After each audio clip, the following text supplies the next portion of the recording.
오늘의 마지막 네 번째 말씀이죠. 오늘의 24시간 이번에 네 번째 말씀이면서 오늘 밤의 마지막 말씀인데요. 아주 짧습니다. 그래서 또 좋죠. 마태복음 3장 11절 12절 말씀입니다. 함께 말씀 읽겠습니다.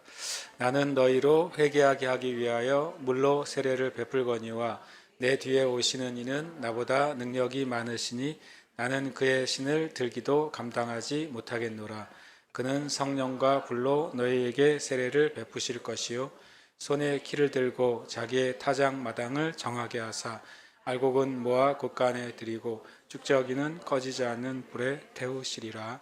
아멘. 할렐루야. 아멘. 네. 오늘 이제 이 시간에 나눌 주제는 예수 그리스도의 사역 1입니다. 그 사역 2가 있겠죠. 죄송하네. 오늘 이제 마태복음 오늘과 내일 말씀 가운데 2장, 3장, 4장, 5장 2절까지 나누는데 거기 예수 그리스도의 사역에 두 가지 그 관점이 나와 있어요. 첫 번째 예수 그리스도의 사역의 관점이에요. 이건 가장 큰 틀입니다. 예수님의 사역의 큰 틀이 오늘 말씀 가운데 나와 있습니다. 그래서 이 틀이 신기하게도 누가 한 말이냐면 바로 세례 요한이 한 말이에요. 제가 조금 전에 이제 세 번째 말씀에서 세례 요한은 구약의 마지막 선지자라는 말씀을 드렸잖아요. 근데 또 세례 요한에 만약에 어떤 별칭을 하나 더 붙인다면 세례 요한은 구약의 마지막 선지자이지만 신약을 연 선지자이기도 합니다. 그리고 신약에 대해서 예언한 선지자예요. 신약에 일어날 일을 제대로 예언을 한 구약의 마지막 선지자가 세례 요한이라고 할 수 있습니다. 오늘 말씀에 보면 나는 너희로 회개하게 하기 위하여 물로 세례를 베풀거니와 내 뒤에 오시는 이는 나보다 능력이 많으시니 나는 그의 신을 들기도 감당하지 못하겠노라.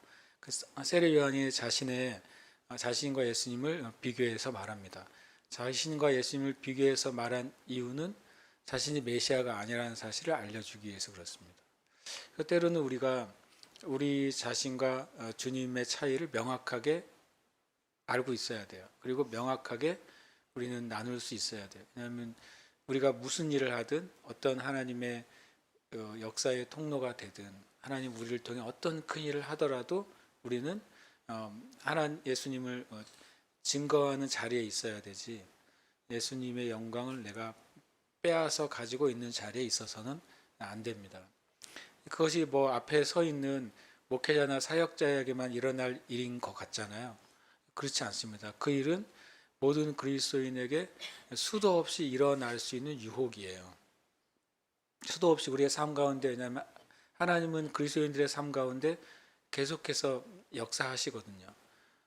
주님은 우리의 주님의 거처로 삼으시고 우리를 주님의 그 일터로 삼으시잖아요. 그렇기 때문에 하나님은 졸지도 않으시고 쉬지도 않으시기 때문에 그리스도인들을 통해서 일하시거든요. 우리가 우리의 삶 가운데 하나님의 일하시는 것을 나도 모르는 사이에 나의 것으로 말해서 도둑질해서는 안 됩니다. 우리는 하나님이 주시는 힘으로 일한다고 고백해야 돼요.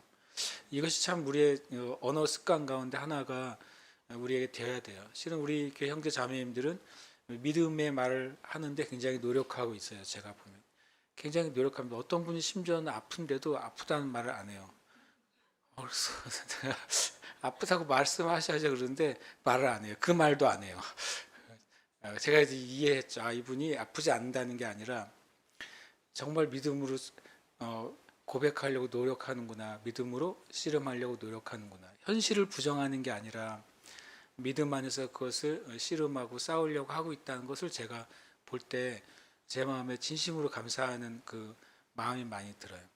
또 한 가지 우리의 언어 생활 가운데 있어야 될 것은 뭐냐면 하나님께 영광을 돌리는 언어 습관이 돼야 돼요. 우리의 삶 가운데 어떤 좋은 일이 있을 때 형제 자매들 서로 축복하고 또 칭찬하고 그리고 또 잘했다고 말할 수 있죠. 그 순간에 우리가 어떻게 지혜로운 말로 하나님께 영광을 올려드릴 수 있을지를 우리가 깨달아야 돼요. 그래서 자연스럽게 우리가 믿음의 말을 하는 것처럼 자연스럽게 우리에게 일어난 좋은 하나님의 일에 대해서 하나님께 영광을 올려드리는 말을 할 수 있어야 돼요. 그게 참 너무 이제 중요한 것이죠. 그렇게 할 때 하나님의 역사는 실은 계속 불이 붙게 돼 있어요. 하나님의 역사에 불이 꺼지는 이유 중에 하나가 있다면 우리가 어떤 이유에서든지 또는 어떤 미혹에서든지 하나님의 영광을 우리가 가로챌 때예요. 하나님의 영광을 내가 도둑질할 때 하나님의 역사는 멈추게 돼 있어요.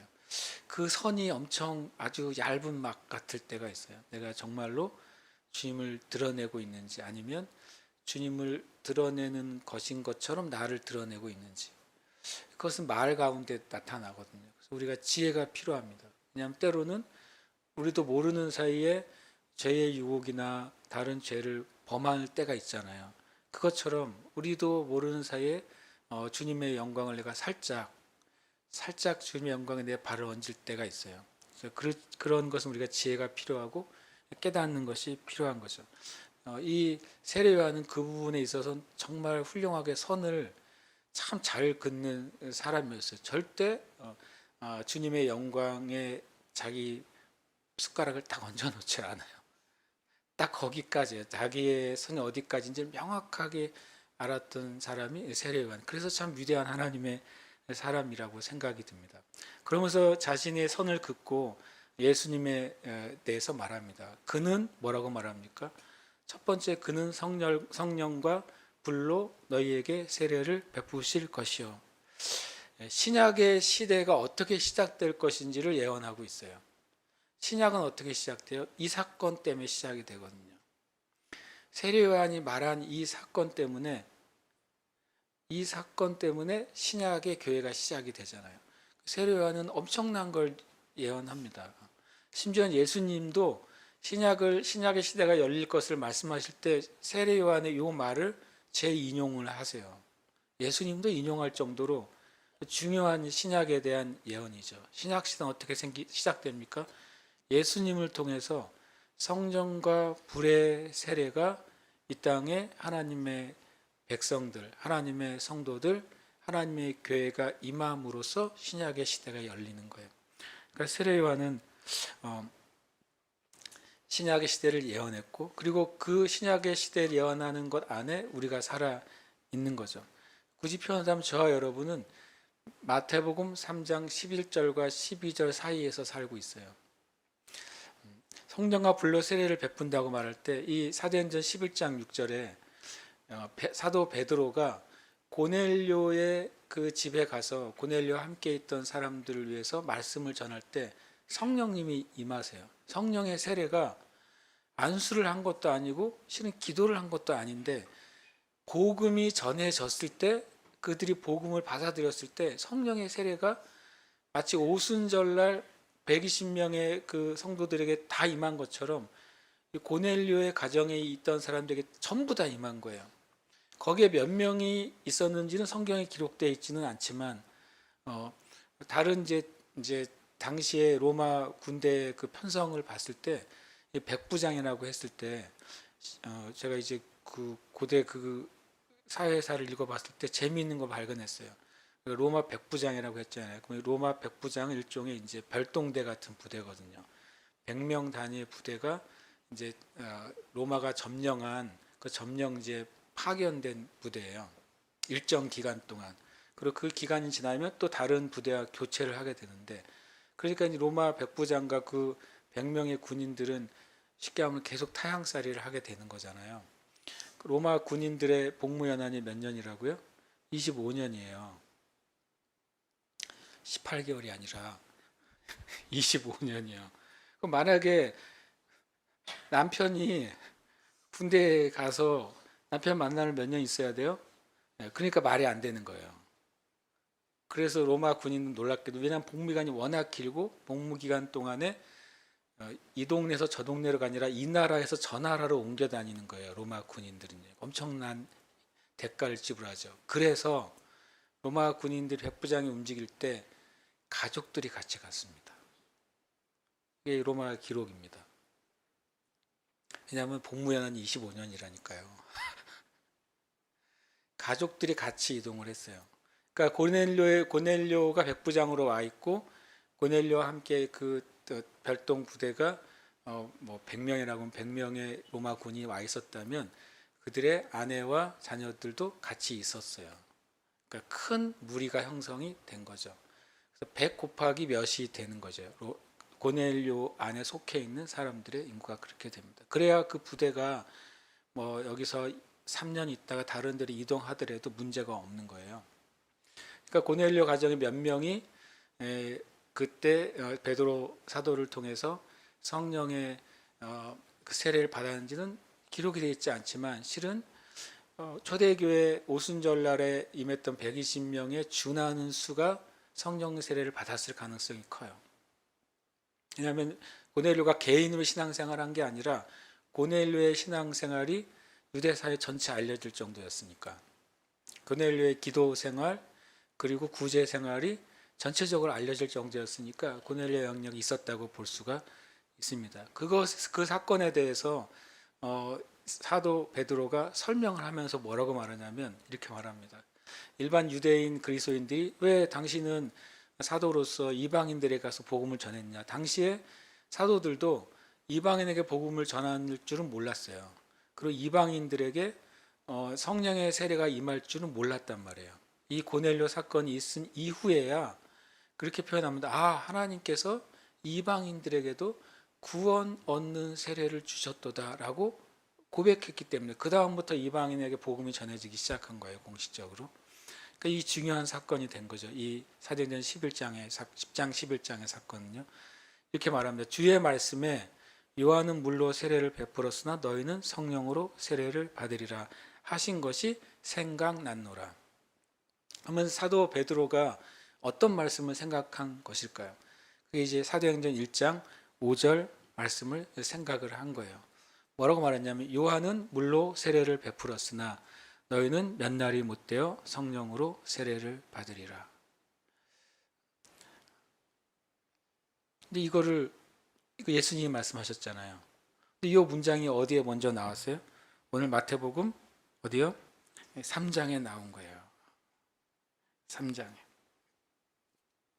참 놀라운 말씀이 되는 거죠. 이미 세례 요한이 그가 오시면 불과 성령으로 세례를 베푸시리라고 말씀했고 그 일이 일어나기 전에 예수님이 승천하시면서 세례 요한 했던 말을 그대로 말씀하세요. 너희는 몇 날이 못되어 성령으로 세례를 받으리라. 그랬더니 성령의 세례가 임했죠. 오순절날. 사도들은 그때 유대인들에게만 임하는 사건이라고 생각했었는데 그것이 아니란 걸 말한 거죠. 16절 이렇게 말합니다. 내가 주의 말씀에 요한은 물로 세례를 베풀었으나 너희는 성령으로 세례를 받으리라 하신 것이 생각났노라. 그래서 내린 결론이 뭐냐면 사도 베드로가요. 이거 생각나고 그리고 사건이 벌어진 걸 통해 무슨 결론을 내리냐면 그런즉 하나님이 우리는 유대인 그리스도인들이죠. 사도들이죠. 120명의 문도들이에요. 우리가 주 예수 그리스도를 믿을 때 주신 것과 같은 선물을 그들 이방인들이죠. 이방인들에게도 주셨으니 내가 누구이기에 하나님을 능히 맡겠느냐. 그 사도 베드로까지도 오순절 성령 세례 사건은 그때 딱 한 번 이루어진 사건이라고 생각했던 거예요. 사도 베드로까지도 오순절 성령 세례 사건은 유대인들에게만 일어날 이례적인 사건이라고 생각했던 거예요. 지금도 많은 신학자들이 사도 베드로처럼 생각을 해요. 오순절 성령 세례 사건은 역사 가운데 이례적으로 일어난 사건이고 그 시대 이후에는 없다고 생각해요. 사도 베드로가 그렇게 생각했어요. 그래서 지금 그렇게 생각하는 신학자분들에게는 고넬료가 필요해요. 고넬료를 묵상하면 사도 베드로와 같은 17절의 결론을 내리는 거예요. 이것은 오순절 성령 세례 사건 이례적으로 끝난 게 아니라 그 뒤에 계속 일어나는 사건이라는 결론을 내렸고 더 나아가서 유대인뿐만 아니라 그들이요 모든 이방인들에게도 주어지는 사건이라는 결론을 내린 거예요. 왜냐하면 그게 누구의 일이라고 결론 내렸어요? 하나님의 일이라고 결론 내렸어요. 사도 베드로가 성령 세례를 유대인뿐만 아니라 이방인들에게 베푸시는 것은 하나님의 일이다. 성령 세례를 오순절날 한 번만 일어난 사건이 아니라 계속해서 일으키시는 것이 하나님의 일이다라고 하는 사실을 사도 베드로가 결론을 내렸다는 소리예요. 그럼 우리도 그 결론을 내려야 되는 거죠. 언제 그 일이 시작됐어요? 세례 요한이 예언하고 그 이후에 시작된 것입니다. 예수님의 사역의 첫 번째로는 바로 불과 성령으로 세례를 주시는 일이고, 그것이 오순절날 그 일이 시작됐어요. 예수님의 공생 기간엔 그 일이 일어나지 않았잖아요. 예수님이 많은 이적을 행하시고 역사를 행하셨지만 불과 성령으로 세례를 주지는 않으셨어요. 언제 일어난 거예요? 주님이 죽으시고 부활하시고 승천하신 이후에 그때 이 일이 일어났는데 누가 그걸 예언했다고요? 바로 세례 요한, 구약의 마지막 선지자 세례 요한이 신약의 시작을 예언했죠. 그리고 이어서 12절에 말합니다. 손에 키를 들고 자기의 타작 마당을 정하게 하사 알곡은 모아 곳간에 들이고 쭉정이는 꺼지지 않는 불에 태우시리라. 저는 11절과 12절을 읽다 깜짝 놀랐어요. 11절과 12절을 동시에 얘기했잖아요. 사도가 아니라 세례 요한이요. 이 세례 요한은 진짜 정말 초월적이라고 생각했어요. 11절은 오순절 사건이니까 굳이 연도를 표현하면 AD 30년에 일어난 사건이에요. AD 30년에 이 사건이 일어났단 말이에요. 서기 30년에 일어났어요. 우리가 2021년이니까 2021에서 30을 빼시면 그 전에 일어났어요. 근데 이 마태복음 3장 12절은 굳이 연도로 따지면 언제 일어난 사건일까요? 아직 안 일어났어요. 이렇게 말하는 사람이 있을까요? 한 문장에 2000년이 넘는 이야기를 얘기해요. 한 문장에 앞에 문장은 앞으로 일어난 일을 얘기하고 뒤에 문장은 2000년이 더 지난 뒤의 일을 얘기해요. 세례 요한이 그렇게 말했어요. 그랬더니 우리가 못 알아듣는 거예요. 이 세례 요한이 예수님을 소개한 말의 의미를 한 번에 못 알아들어요. 왜냐하면 그 간격이 엄청나가지고 진정한 예언자죠. 이 일이 어떤 것이냐면 자기의 타작 마당을 정하게 하실 거라 그래요. 예수님의 타작 마당을 정결하게 하실 것이다. 그때 어떤 일을 하냐면 알곡은 곳간에, 쭉정이는 꺼지지 않는 불이라는 표현을 써요. 꺼지지 않는 불에 태우시리라. 주님이 꺼지지 않는 불을 말할 때는 그건 항상 지옥을 의미했습니다. 이 12절은 지옥이 시작되는 날 일어나는 사건이에요. 지옥이 언제 열립니까? 지옥이 마지막 때 열려요. 마태복음 13장 30절에는 이렇게 표현해요. 추수 때까지 함께 자라게 두라. 추수 때 내가 추수꾼들에게 말하기를 가라지는 먼저 거두어 불사르게 단으로 먹고 곡식은 모아 내 곳간에 넣으라 하리라. 추수 때 이런 일이 일어난다는 거예요. 성경적으로는 주님이 천국에 대해서 말씀하실 때 추수 때에 가라지는 불 가운데 곡식은 곳간에 넣는다라고 표현했어요. 이것이 주님이 하시는 일이죠. 그리고 주님이 하신 일이란 것을 주님 스스로 이 말씀을 하셨어요. 요한복음 5장 27절에 또 인자됨으로 말미암아 심판하는 권한을 주셨느니라. 그러니까 실은 이 세례 요한은 예수님의 사역에 대해서 예수님 사역 전체를 말한 거예요. 세례 요한이 참 대단한 말씀을 한 거죠. 그분은 어떤 분이냐면 나보다 더 능력이 많으신 분인데 내가 그의 신발끈을 묶기도 정말 감당할 수 없는 위대한 분이신데 그분은 불과 성령과 불로 세례를 주신 분이다. 그분을 통해 교회가 시작되는 거죠. 예수님의 교회가 예수님을 통해 성령의 세례가 부어짐으로 시작되고 그 성령의 세례는 마치 불이 번지는 것처럼 계속해서 예수 그리스도를 믿는 사람에게 계속 부어지는 거예요. 어느 때까지요? 추수 때까지요.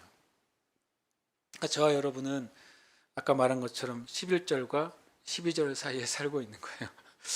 11절과 12절 사이에 성령의 세례를 계속 부어주셔서 사람들이 복음을 듣고 구원받게 하시는 시즌에 살고 있는 거죠. 그러나 그것이 영원하지 않아요. 뭐냐면 추수 때가 있어요. 주님의 그 타작 마당의 때가 있고 그때는 주님이 심판하는 권한을 행사하시게 돼요. 심판의 권한을 행사하실 때 영원한 지옥과 영원한 천국의 영생으로 심판을 하시게 됩니다. 그것이 예수님의 사역이에요. 그러니까 예수님의 사역은 첫 번째로는 구원하시고 또 성령을 부어주시는 사역이고, 마지막 때는 심판하시고 또 나누는 사역을 하시는 겁니다. 이것이 세례 요한을 통해서 우리에게 먼저 전제가 딱 됐어요. 일이 일어나기 전에 전제가 됐어요. 제가 자주 말씀드리지만 성경은 먼저 말씀하세요. 성경은 귀납적이지 않아요. 연역적이에요. 귀납적이면 무슨 문제가 있냐면 이래해서 이렇다라는 결론을 내리게 되면 하나님이 하시지 않은 일도 우리가 만들어낼 수 있어요. 사람의 논리를 만들어내요. 그런데 먼저 말해버리면 이 다음 전 문제예요. 이대로 안 되면 다 가짜잖아요. 태초에 하나님이 천지를 창조하시니라고 먼저 말해버려요. 그리고 어떻게 창조하셨는지 말씀합니다. 만약에 거꾸로 말하게 되면 첫째 날 빛이 생겼어요. 이렇게 말하기 시작할 수 있죠. 근데 그 하나님이 말씀하셔서 생겼어요 라고 말할 수 있어요. 둘째 날 말씀해서 결론적으로 마지막에 이것을 결론해서 태초에 하나님이 천지를 창조하신 걸로 여겨집니다. 성경이 이렇게 쓰여지면 좀 너무 싱겁잖아요. 처음에 말하는 게 뭐예요? 모험이죠. 주님 아예 그냥 말을 시작해요. 내가 이렇게 하겠다 그러십니다. 그래서 그 일을 어떻게 행하실지를 말씀하세요. 그래서 우리가 그 일이 일어났을 때 누가 했다는 것을 확실히 알게 돼요. 하나님이 하셨다는 걸 확실히 알게 돼요. 예수님의 사역도 세례요한의 말이 없었으면 나중에 신학자들이 결론을 내려야 돼요. 아, 주님의 사역은 세례를 베푸시는 거인 것 같아요. 주님의 사역은 심판하시는 사역 같아요 라고 결론을 내린다면, 그러면 성경에 파워는 없는 거예요. 주님이 사역하시기도 전에, 심지어는 주님이 나타나시기도 전에 하나님은 세례 요한을 통해 선포해 버리십니다. 그분이 나타나면 불과 성령으로 세례를 베푸실 것이다. 근데 놀랍게도 주님이 사역하는 동안도 그 일이 안 일어나잖아요. 그건 선포가 됐는데 주님이 죽으시고 부활하시고 심지어 이 세상에서 사라지셨어요. 그런데도 그 일이 안 이루어지잖아요. 만약에 세례 요한의 예언을 기억하는 사람은 주님이 오셨는데 왜 성령과 불로 세례를 안 주셨지? 라고 말하는 사람이 있을지도 모르겠어요. 기억력이 좋은 사람은. 근데 놀랍게도 오순절날 그 일이 일어나 버려요. 하나님은 항상 먼저 말씀하시고 행하십니다. 우리는 뭘 찾으면 될까요? 먼저 말씀하신 거예요. 먼저 말씀하신 걸 찾아야 돼요. 우리의 삶 가운데 나에 대해서 먼저 말씀하신 것. 이 세대에 대해서 주님이 먼저 말씀하신 것. 세상의 역사에 대해서 먼저 말씀하신 것. 그걸 찾으면 돼요. 그러면 그거는 이루어지니까요. 그리고 그것 성취되기 때문에 그렇습니다.